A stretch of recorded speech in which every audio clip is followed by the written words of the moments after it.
Hello students, welcome back to my YouTube channel बरूट English hub. This is Rajni. Dear students, आज के इस lecture में हम डिस्कस करेंगे रेज्यूमे राइटिंग फॉर्मेट। तो देखिए, हम यहाँ पर स्टेप बाय स्टेप हर चीज़ को अच्छे से समझेंगे ताकि आपको रेज्यूमे लिखते टाइम कोई भी प्रॉब्लम ना हो।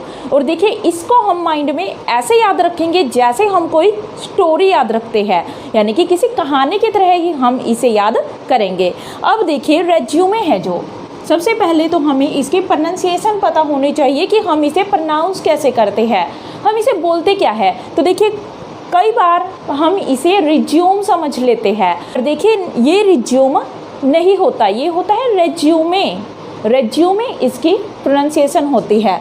तो देखिए, रेज्यूमे एंड रिज्यूम में हम डिफरेंस देखेंगे। यहाँ पर जो हमारा ये रेज्यूमे है, ये क्या होता है? तो रेज्यूमे क्या है? एक नाउन है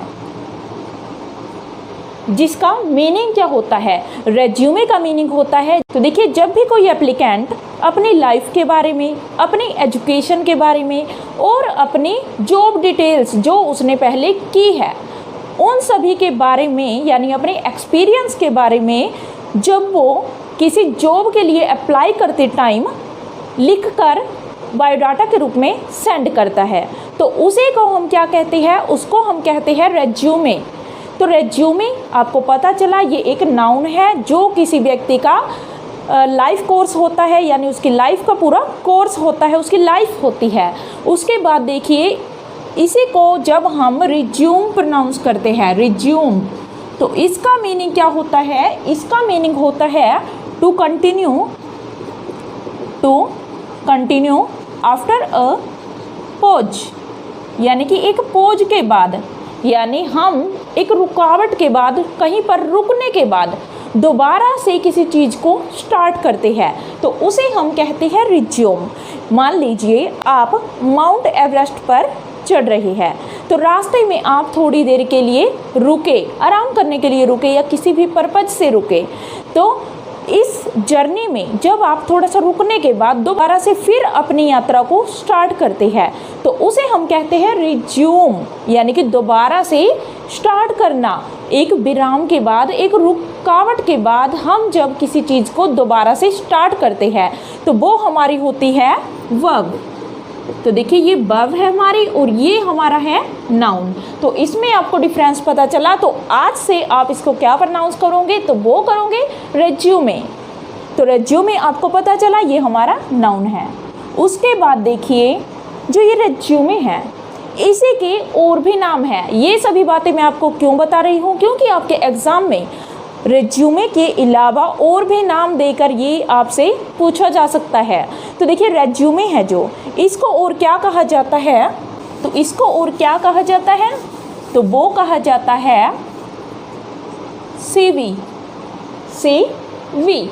तो ये CV है, इसकी फुल फॉर्म आपको पता होनी चाहिए। तो ये क्या होता है? करिकुलम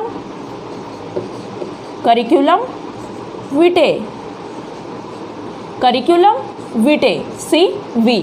तो देखिए, ये कहाँ से आया ये वर्ड? ये एक लैटिन लैंग्वेज का वर्ड है जिसका मीनिंग क्या होता है? कोर्स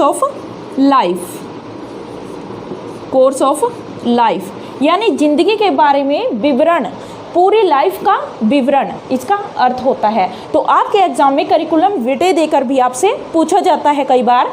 उसके अलावा देखिए, करिकुलम विटे के अलावा आपको एक सिंपल लैंग्वेज में कहा जाता है कि आप अपना बायोडाटा सेंड करें। तो ये बायोडाटा भी क्या होता है? ये भी होता है हमारा रेज्यूमे। तो देखिए, रेज्यूमे के लिए और वर्ड्स है जो आपके एग्जाम में पूछे जाते हैं, वो होता है CV और होता है बायोडाटा। तो ये चीज़ें आपको यहाँ से पता चली। अब देखिए, आपके एग्जाम में ये पूछा जाता है 15 मार्क्स का, यानी कि सेकेंड ईयर में जो हमारा 4th सेम है, उसमें ये आपका 15 मार्क्स का क्वेश्चन आता है। तो देखिए, कितना इजी है और इतने मार्क्स गेन करने के लिए एक बहुत ही अच्छा मीडियम है। इसके अलावा अदर यूनिवर्सिटीज़ है जो, और अदर बोर्ड्स है जो स्कूल्स में ग्रामर पोर्शन में ये क्वेश्चन पूछते हैं, तो इन सभी के लिए आपका सेम रेज्यूमे चलता है। अब देखिए, हम स्टार्ट करते हैं रेज्यूमे को। तो देखिए, आपका अगर किसी भी टॉपिक पर रेज्यूमे मांगा जाए आपसे, यानी कि आपको क्या कहा जाएगा कि आपका नाम डैश डैश डैश है, यानी आपका नाम ये है और आपको क्या करना है, आपको एक एक्सपोर्ट कंपनी में, एक स्कूल में, एक हॉस्पिटल में, एक होटल में, एक रेस्टोरेंट में या कहीं भी जगह का नाम देकर कहा जाए कि आपको अपना रेज्यूमे, बायोडाटा, सीवी सेंड करना है। किस पोस्ट के लिए? पोस्ट आपकी कोई भी हो सकती है, teacher, lecturer, doctor, accountant, manager, export client या कुछ भी जॉब का नाम देकर आपसे कहा जाए कि आपको अपना बायोडाटा सेंड करना है इस जॉब के लिए, इस पोस्ट के लिए, इस वैकेंसी के लिए। तो आप क्या करोगे, सेम तरह से हर एक वैकेंसी के लिए सेम रेज्यूम लिखकर राइट कर सकते हो। डिफरेंस कहाँ पर होगा जॉब्स के अकॉर्डिंग तो मैं आपको खुद बताऊंगी। तो देखिए स्टार्ट करते हैं रेज्यूमे। अब आपको एक सीक्वेंस में लेकर चलना है हर चीज़ को। तो देखिए सबसे पहले आपका आता है पर्सनल डिटेल्स। तो देखिए हम एक स्टोरी की तरह जानते हैं, मान लीजिए आप किसी से मिले, रास्ते में मिले कि कहीं भी मिले कि तो आप क्या करते हो, आपको कोई मिला तो आप सबसे पहले क्या बताओगे, अपना नेम बताओगे। और नेम क्या है, हमारी पर्सनल डिटेल है, हमारा निजी विवरण है। तो देखिए पर्सनल डिटेल्स में हम क्या कुछ बताते हैं, आपको सबसे पहले एक बॉक्स बनाना है, यानी कि एक बॉक्स के अंदर आपको ये राइट करना है।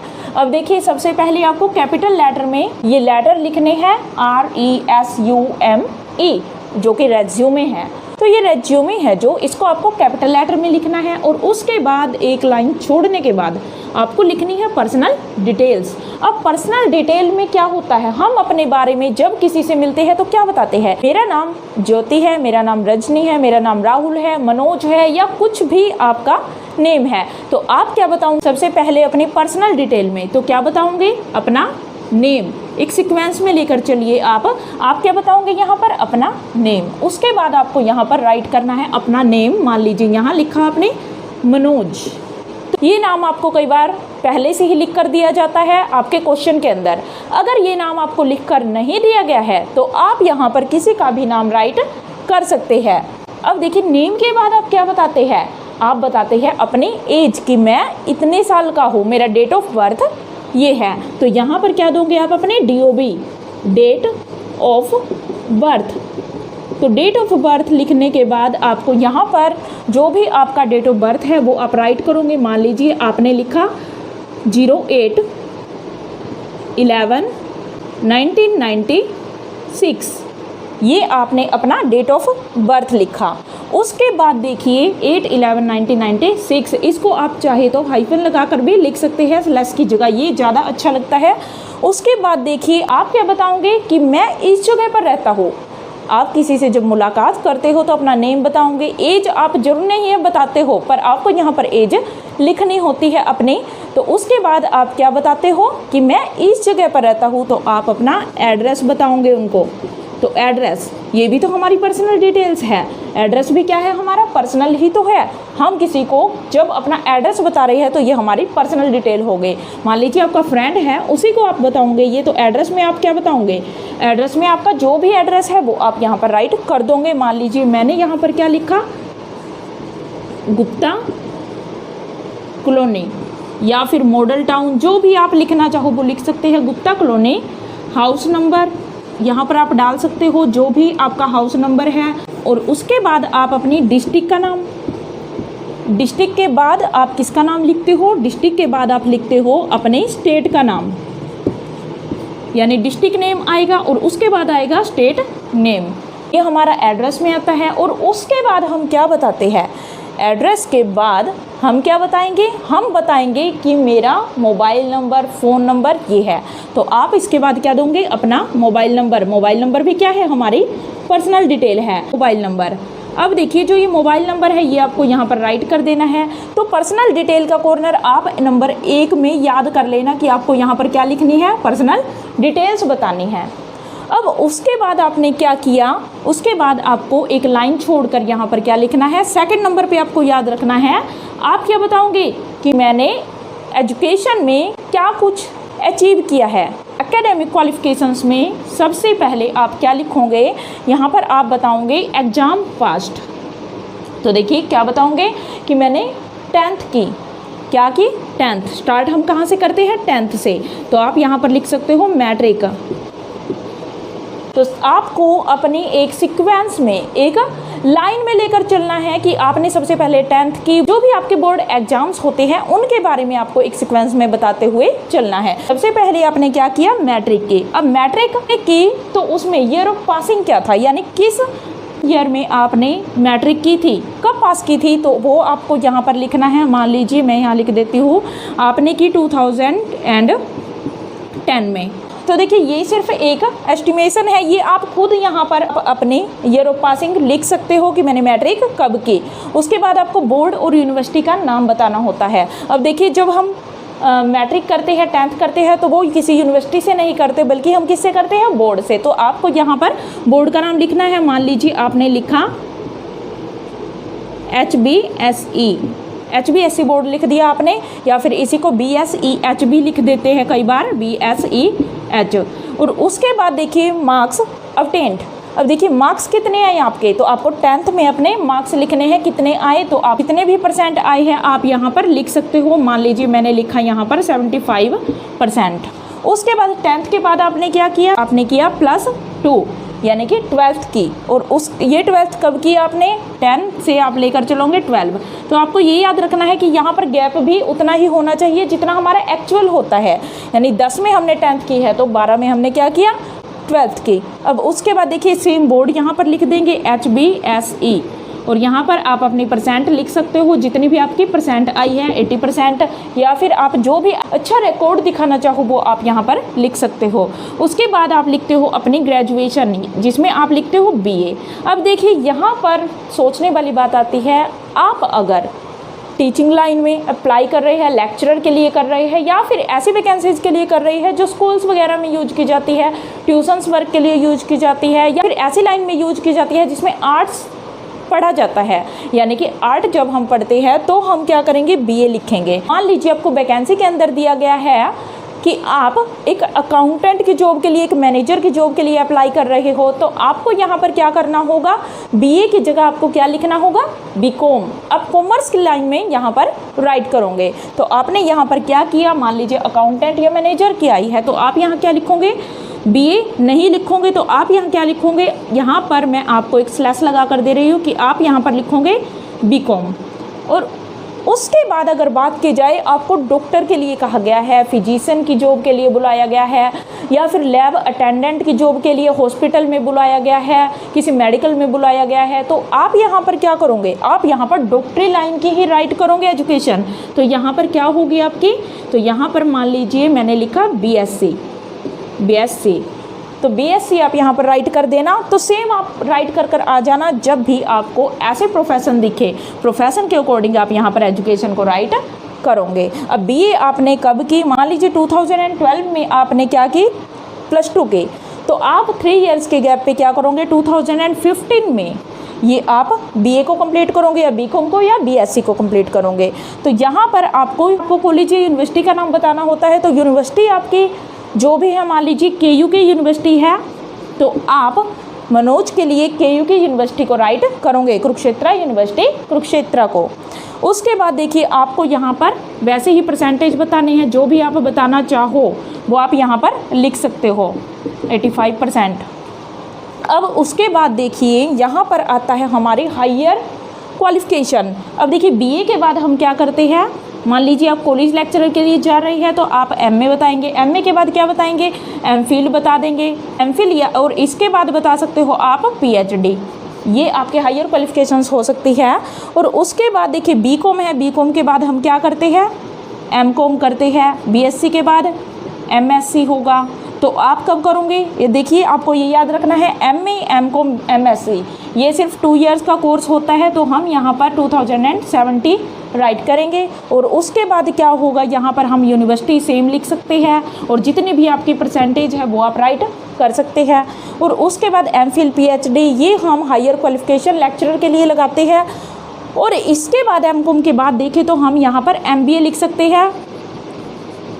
और यहाँ पर लिख सकते हैं MSc के बाद MBBS, जो कि डॉक्टर्स की ही लाइन होती है। तो ऐसे आपको ये चीज़ें बिल्कुल अच्छे से याद रखनी है कि अगर आप आर्ट्स की बात कर रहे हो तो आप यहाँ पर BA, MA, MPhil, PhD ऐसी चीज़ें यूज़ करोगे। अगर आप यहाँ पर बात कर रहे हो कॉमर्स में, MBA का मैनेजमेंट में, या फिर आप कह सकते हो किसी कंपनी के लिए जॉब कर रहे हो, किसी फैक्ट्री के लिए जॉब कर रहे हो, तो वहाँ पर आप लिखोगे MCom, MBA। और BSc, MSc, MBBS ये आपके डॉक्टर्स के लाइन के लिए यूज होंगे। उसके बाद देखिए सेकंड चीज़ आपने देखी कि हमने क्या किया, एकेडमिक क्वालिफिकेशंस। अब थर्ड चीज़ हम यहाँ पर क्या करते हैं, अब देखिए जो थर्ड चीज़ आपको यहाँ पर राइट करनी है वो होगी आपकी एडिशनल क्वालिफिकेशन। तो देखिए आपने पहले क्या लिखा, एकेडमिक क्वालिफिकेशंस। एकेडमिक क्वालिफिकेशंस क्या होती है, जो हम किसी कॉलेज में, किसी भी इंस्टीट्यूट में, किसी यूनिवर्सिटी में गेन करते हैं। और जो हमारी एडिशनल क्वालिफिकेशंस होती है वो हम कहाँ गेन करते हैं, तो वो गेन करते हैं हम किसी सेंटर वगैरह में जाकर। मान लीजिए हमने कंप्यूटर कोर्स किया या फिर कुछ भी हम अलग से कोई भी स्किल सीखते हैं, तो उसको हम क्या बोलते हैं, उसको बोलते हैं हम एडिशनल क्वालिफिकेशन। तो उसको हम कहाँ यूज करते हैं, उसको करते हैं हम एडिशनल क्वालिफिकेशंस में। तो देखिए एडिशनल क्वालिफिकेशंस में आपको एक्स्ट्रा जो भी कुछ आपने सीखा है वो आप राइट कर सकते हैं। मान लीजिए मैं अगर जाती हूँ अकाउंटेंट की जॉब के लिए, तो मैं यहाँ पर क्या लिखूँगी, डिप्लोमा इन कंप्यूटर। तो देखिए डिप्लोमा से पहले आप 1 ईयर भी लिख सकते हो, 1 year diploma in computer from Hartron. Hartron से क्या किया गया है, 1 साल का डिप्लोमा किया है कंप्यूटर में। ये आप एडिशनल क्वालिफिकेशंस में राइट कर सकते हो। इसके अलावा जो भी आप चाहो, आपने एक्स्ट्रा कुछ भी सीखा है तो आप यहाँ पर उसको राइट कर सकते हैं। उसके बाद आता है हमारा फोर्थ पार्ट। तो फोर्थ में क्या होता है, ये होता है हमारा एक्सपीरियंस। आप एक सीक्वेंस में लेकर चलिए इसे। तो एक्सपीरियंस में आप कैसे लिखोगे, तो देखिए बिल्कुल इजी बना दिया है आपके लिए। आप डायरेक्ट यहाँ पर, आपको लाइन याद भी नहीं आती तो आप इन वर्ड्स को याद करके रिमेंबर कर सकते हो। तो देखिए सबसे पहले हमें टाइम बताना होता है। मान लीजिए एक्सपीरियंस में मैंने ये आपको एग्जाम में लिख कर नहीं आना, बल्कि इसके जगह पर जो हम लाइन यहाँ बनाएंगे वो लाइन आपको सेम राइट करके आनी है। तो देखिए टाइम, सबसे पहले देखिए एक्सपीरियंस क्या होता है, जब आपने क्या किया, आपने किसी भी स्कूल में पहले से ही टीच किया हुआ है और उसका एक्सपीरियंस आपको मिला, यानी कि अनुभव आपने लेके देखा हुआ है। वहाँ पर आप मान लीजिए चलते चलते गिर गए तो उससे आपने कुछ सीख लिया, तो यही क्या है आपका अनुभव। और ये अनुभव आपका यहाँ काउंट नहीं होता कि मैं चलते हुए गिर गया था और मैंने क्या किया, अनुभव प्राप्त कर लिया, तो ये एक्सपीरियंस नहीं होता। एक्सपीरियंस क्या होता है, जब हम किसी इंस्टीट्यूट में, किसी स्कूल में जाकर वहाँ पर टीच करके आए हैं, वहाँ पर कुछ काम करके आए हैं, कुछ जॉब करके आए हैं, तो वो हमारा एक्सपीरियंस होता है। मान लीजिए मैंने बात की यहाँ पर टीचर की, लेक्चरर की, तो मैं यहाँ पर क्या लिखूँगी कि मेरा कितना है टाइम, कितना 4 ईयर, 4 ईयर्स एक्सपीरियंस। एक्सपीरियंस आपको साथ में लिखना है, 4 ईयर्स एक्सपीरियंस। तो यहाँ पर एज, ए एंड एन, जो भी आपको अंडरलाइन दिख रहे हैं उनकी जगह पर आपको ये राइट करना है। बाकी सेम वर्ड जो मान लीजिए एज है, एट है और फ्रॉम है, ये आपको सेम राइट करने हैं। तो देखिए टाइम कितना दिया आपने, 4 year experience, 2 year experience, 1 year, जितना भी आपका एक्सपीरियंस है आप यहाँ पर राइट करते हो। 4 ईयर एक्सपीरियंस एज ए। तो देखिए यहाँ पर मैंने क्यों लिखा, ए क्यों लिखा, तो ये लिखा है मैंने क्योंकि मैं यहाँ पर यूज कर रही हूँ एल को। तो आर्टिकल भी हमें देखकर यूज करना होता है। मान लीजिए अकाउंटेंट होता तो मैं यहाँ किसका यूज करती, एन का, क्योंकि यहाँ पर ए वोवेल है हमारा, तो यहाँ पर मैं एन का यूज करती। पर यहाँ मैं लेक्चरर के बारे में लिख रही हूँ तो मैंने ए का यूज किया। अब जॉब का नाम, तो एज अ लेक्चरर, तो मैंने लेक्चरर के रूप में काम किया 4 साल। अब देखिए ऐट के बाद प्लेस, तो ऐट मैंने लगाया यहाँ पर। अब प्लेस, कहाँ पर मैंने काम किया, तो उस जगह का नाम। मान लीजिए मैंने कहाँ पर किया, अगर मैं कहती हूँ कि मैंने किया पटियाला यूनिवर्सिटी में, पटियाला यूनिवर्सिटी में, तो मैंने यहाँ पर लिखा। अब फ्रॉम लिखेंगे इसके बाद, तो फ्रॉम लिखा। फ्रॉम के बाद हम डेट बताएंगे कि कब से कब तक काम किया। तो मैं यहाँ पर क्या कहूँगी, फ्रॉम, मान लीजिए मैंने कहा 02/11/2016। तो देखिए आपको एक चीज़ यहाँ पर याद रखनी है, अगर आपने यहाँ पर 4 इयर्स का एक्सपीरियंस दिया है तो आपको क्या करना होगा, यहाँ पर 4 इयर्स ही बनाने होंगे। ये नहीं है कि यहाँ पर आपने 4 लिख दिया और यहाँ पर 16 से 18, 16 से 17 कर देते हो, तो ऐसा रॉन्ग हो जाएगा। तो देखिए यहाँ पर मैं लिखती हूँ 02/11, तो ये मेरा एक्सपीरियंस रहेगा। अगर आप अकाउंटेंट का देना चाहते हो तो आप क्या लिखोगे, यहाँ पर कंपनी का नाम लिखोगे, सिर्फ आपको प्लेस चेंज करना है। तो आपको अपनी मर्जी से किसी भी कंपनी का नाम लिख सकते हो, जो भी आपको अच्छा लगे। तो देखिए कितना इजी बन गया है, सिर्फ इस लाइन के साथ हम इसको याद कर सकते हैं ये सभी। अब देखिए मेरा क्या रहा यहाँ पर, टाइम 4 ईयर एक्सपीरियंस एज, अब जॉब का नेम दिया मैंने लेक्चरर एट, अब किस जगह पर हुआ, एट पटियाला यूनिवर्सिटी। अब कब से कब तक, फ्रॉम, उसके बाद डेट, फ्रॉम 2/11/2016 टू 2/11/2020। उसके बाद देखिए कई बार आपको पहले से ही दे दिया जाता है, आपके टॉपिक के नेम में क्वेश्चन में दे दिया जाता है कि आपके पास एक्सपीरियंस नहीं है, तो आप वहाँ पर ये एक्सपीरियंस नहीं लिख कर आएंगे। तो एक्सपीरियंस लिख कर, यहाँ पर जो एक्सपीरियंस है वो लिख कर आपको क्या करना है, वहाँ पर आपको डायरेक्ट ये राइट कर देना है। इसके लिए मैंने पहले से ही एक लाइन लिख दी है जो आपको यहाँ पर राइट करनी है। तो देखिए इसको मैं एक बार रफ कर देती हूँ, आप इसको राइट कर सकते हो। अब देखिए अगर आपके पास एक्सपीरियंस नहीं है, पहले से ही आपको बताया गया है कि आपके पास एक्सपीरियंस नहीं है और आपको ये रिज्यूमे देना है, तो देखिए अब आप यहाँ पर क्या करोगे, आपको ये लाइन लिखनी है एक्सपीरियंस के बाद, नो एक्सपीरियंस, कि मेरे पास एक्सपीरियंस नहीं है। डायरेक्ट आप ये लाइन लिख कर आओगे, चाहे किसी भी वैकेंसी, किसी भी जॉब के लिए है। But I am a fast learner, पर मैं बहुत जल्दी सीखने वालों में से हूँ, यानी बहुत जल्दी सीख जाता हूँ या सीख जाती हूँ। And I am confident that I could manage this successfully, और मुझे पूरा विश्वास है मुझ पर कि मैं इसको बहुत ही सक्सेसफुली मैनेज कर लूँगा या कर लूँगी, कि बहुत ही सफलतापूर्वक मैं इसको हैंडल कर सकता हूँ इस जॉब को जो मुझे मिलेगी। इस बात का मुझे पूरी तरह से यकीन है। एंड एक्सीड योर एक्सपेक्टेशंस, और मैं आपकी उम्मीदों पर खरा उतरूँगा, यानी जितना आप चाहते हैं एक्सीड करूँगा, उससे ज़्यादा ही करके दिखाऊंगा। तो ये चीज़ें आप रेज्यूम में लिखते हो, इंटरव्यू में भी आप यही चीज़ें बोलकर आते हो जब आप कोई इंटरव्यू देते हो। तो आपको डायरेक्ट एक्सपीरियंस में नो एक्सपीरियंस लिखना है जब आपको पहले से दिया जाएगा। अगर नहीं दिया गया है तो आपको जो मैंने यहाँ पर पैटर्न अभी लिखवाया था उसी पैटर्न से राइट कर देना है। उसके बाद आता है हमारा नेचर ऑफ द जॉब। ये आपको ज़्यादातर वहाँ दिया जाता है जब आपको साथ में लेटर भी लिखने को कहा गया है। अगर आपको पहले से नहीं बोला गया है कि नेचर लिखिए जॉब का, तो आपको ये लिखने की ज़रूरत नहीं है। पर आपको जब क्वेश्चन में कहा गया है कि नेचर ऑफ द जॉब भी बताइए कि किस टाइप की जॉब है ये, तो आपको ये बताना होगा। तो उसके लिए आप देखिए 5th में क्या लिखोगे, nature of the job, a challenging job. तो कैसा बताओगे आप कि जो हमने जॉब की, जिसका हमने एक्सपीरियंस लिया है, कैसे जॉब थी वो।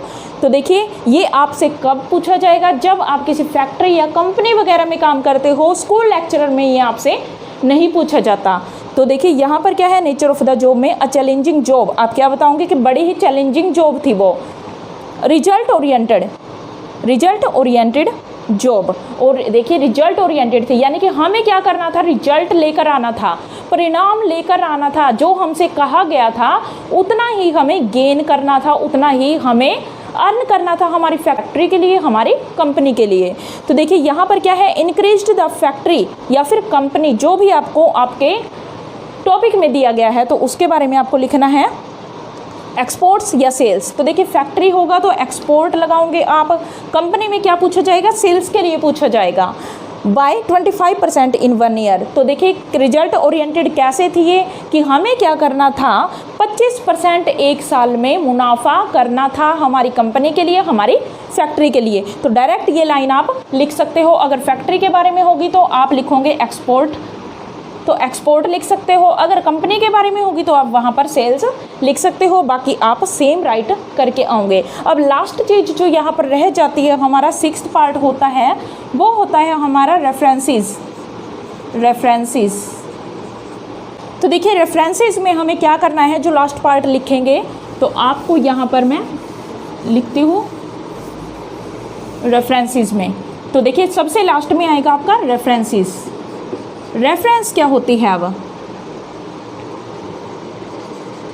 तो देखिए रेफरेंस क्या होती है, मान लीजिए अभी मैंने आपको कहा कि हमने लेक्चरर के रूप में काम किया कि रेफरेंसेज हम किसकी देते हैं, जो हमसे बड़े होते हैं, हमारे मैनेजर है या फिर हमसे अपर जो जॉब कर रही है, हमसे ऊपर के लेवल के जो भी है। मान लीजिए हम लेक्चरर है और हमारे ऊपर कौन काम करता है, प्रिंसिपल करता है काम, या फिर स्कूल का जो भी हेडमास्टर होगा वो करेगा काम, कंपनी है तो उसका मैनेजर करेगा, डायरेक्टर करेगा काम।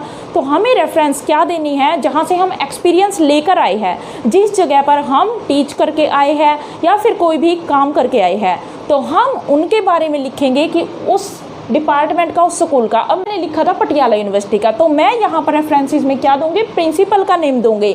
तो मान लीजिए मैंने यहाँ पर क्या लिखा, श्री अशोक कुमार। ये देखिए वैसे मैं राइट कर रही हूँ, ये कोई प्रिंसिपल नहीं है, सिर्फ हमने यहाँ पर राइट किया है कि ये हमारे कौन है, प्रिंसिपल। सबसे पहले हम यहाँ पर लिख देंगे इस पर्सन का नेम, जिसके बारे में हमें बताना है कि ये हमें अच्छे से जानता है। हम जिसके रेफरेंस देते हैं वो व्यक्ति हमें अच्छे से जानता है और वो हमें कितना पहचानता है, तो उसके रेफरेंस देंगे, ताकि अगर कोई हमें जॉब देना चाहता है लेक्चरर के रूप में, तो वो हमारा रेज्यूमे देखने के बाद कॉन्टैक्ट किसके पास करेगा, तो वो इस रेफरेंसेस में दिए गए पर्सन के पास कॉन्टैक्ट करेगा कि ये जॉब करने में कैसा पर्सन था, कैसा व्यक्ति था, ये जॉब कैसे करता था। तो ये सब पता करने के लिए हमारे बारे में जो जॉब देने वाला है वो कहाँ पर जा सकता है, वो इस पर्सन के पास जा सकता है या फिर इससे पूछ सकता है कि इसने आपके डिपार्टमेंट में, आपके स्कूल में काम किया है, तो ये कैसा टीच करता था, कैसा पर्सन था, हमारे कैरेक्टर के बारे में सब कुछ ये व्यक्ति बताएगा जिसके साथ हमने काम किया है, जिसके अंडर हमने काम किया हुआ है। तो अशोक कुमार, उसके बाद हम इसका ऑक्यूपेशन बताएंगे कि ये क्या करता था। तो ये कौन था हमारा, मान लीजिए मैंने लिखा प्रिंसिपल, और प्रिंसिपल के बाद प्लेस लिखेंगे कि कहाँ पर था ये। तो देखिए यहाँ पर हमने क्या लिखा कि इसका ऑक्यूपेशन क्या था। ऑक्यूपेशन के बाद हम यहाँ पर लिखेंगे कि जो ये प्रिंसिपल है कहाँ पर था, तो इस प्लेस का नाम लिखेंगे। तो 3 चीज़ें आपको याद रखनी है रेफरेंस में। क्या कुछ याद रखोगे, एक तो आप नाम लिख देना, दूसरा ऑक्यूपेशन लिख देना कि वो व्यक्ति क्या है, और तीसरा प्लेस लिख देना कि कहाँ पर था ये प्रिंसिपल ऑफ, मान लीजिए मैंने पटियाला यूनिवर्सिटी एक्सपीरियंस में लिखा था, तो वही आपको सेम चीज़ यहाँ पर लिखनी है। तो कहाँ का है ये, पटियाला यूनिवर्सिटी। तो ये चीज़ मैंने यहाँ पर राइट की। इसी तरह से एक पर्सन ये हुआ, और सेकंड में आप इसी तरह से किसी और की रेफरेंस दे सकते हो। श्री देव प्रकाश, मैंने ये लिखा देव प्रकाश, तो हमने देव प्रकाश की रेफरेंस दी कि ये कौन है, इससे पहले मैंने जॉब की थी, तो ये हमारा कौन है, तो ये क्लर्क था हमारे कॉलेज के अंदर, यूनिवर्सिटी के अंदर। और ये भी कहाँ देंगे हम, पटियाला यूनिवर्सिटी, क्योंकि यहाँ का ही एक्सपीरियंस हमारे पास है। तो इस तरह से हम रेफरेंसेस में क्या दे सकते हैं, पहले नाम देंगे, फिर इस पर्सन के बारे में बताएंगे कि ये था कौन, ये ऐसा ही हमसे अपर लेवल का होगा ये पर्सन, और उसके बाद हम प्लेस बता देते हैं। तो ये हुआ हमारा कंप्लीट रेज्यूमे। सबसे पहले हमने क्या बताया, सबसे पहले हमने दी पर्सनल डिटेल्स, सेकंड नंबर पर हमने दिया एकेडमिक क्वालिफिकेशंस कि हमने क्या कुछ पढ़ा है, और स्टार्ट कहाँ से करेंगे, 10th से लेके हायर लेवल तक का हमारी एकेडमिक क्वालिफिकेशंस। और उसके बाद थर्ड नंबर पे हमारा आता है एडिशनल क्वालिफिकेशंस। एडिशनल क्वालिफिकेशंस में जो कुछ हमने एक्स्ट्रा किया है उसके बारे में हम राइट करते हैं। उसके बाद फोर्थ नंबर पे आता है हमारा एक्सपीरियंस। अब एक्सपीरियंस कैसे लिखना है वो मैंने आपको बता दिया है। अगर एक्सपीरियंस नहीं है तो आप क्या लिखोगे, नो एक्सपीरियंस, और आगे जो लाइन मैंने आपको लिखवाई है सेम वही लाइन आप वहाँ पर राइट कर सकते हैं, चाहे किसी भी वैकेंसी के लिए है। और जो उसके बाद आता है हमारा फिफ्थ नंबर पे, तो वो क्या होगा, नेचर ऑफ द जॉब, यानी जब हमने एक्सपीरियंस लिया यानी कि ये काम किया है तो ये किस तरह की जॉब थी, तो हमने उसी से लिंक करते हुए चलना है कि किस तरह की वो जॉब थी। तो अगर लेक्चरर की है और किसी स्कूल टीचर की है तो वहाँ पर हमें ये चीज़ें राइट नहीं करनी है, नेचर ऑफ द जॉब हमें नहीं लिखना है। सिर्फ हम जब लिखेंगे नेचर ऑफ द जॉब जब हमसे हमारे टॉपिक में, हमारे क्वेश्चन में कहा गया है कि आप नेचर ऑफ द जॉब भी लिखिए, वरना आपको ये लिखने की ज़रूरत नहीं है, ये ऑप्शनल बन जाता है। अब उसके बाद देखिए जो हमारे बाद में आते हैं उसके बाद वो आता है नेचर ऑफ द जॉब के बाद लास्ट है जो रेफरेंसेस। रेफरेंसेस कैसे लिखनी है, नेम लिखिए, ऑक्यूपेशन लिखिए, प्लेस लिखिए, ये आपकी रेफरेंसेस तैयार हो जाएगी। तो देखिए कितना ईजी है अगर हम इसको एक सीक्वेंस में स्टेप बाय स्टेप करते हैं। तो अगर आपको ये लेक्चर अच्छा लगा हो तो प्लीज़ चैनल को लाइक, सब्सक्राइब एंड शेयर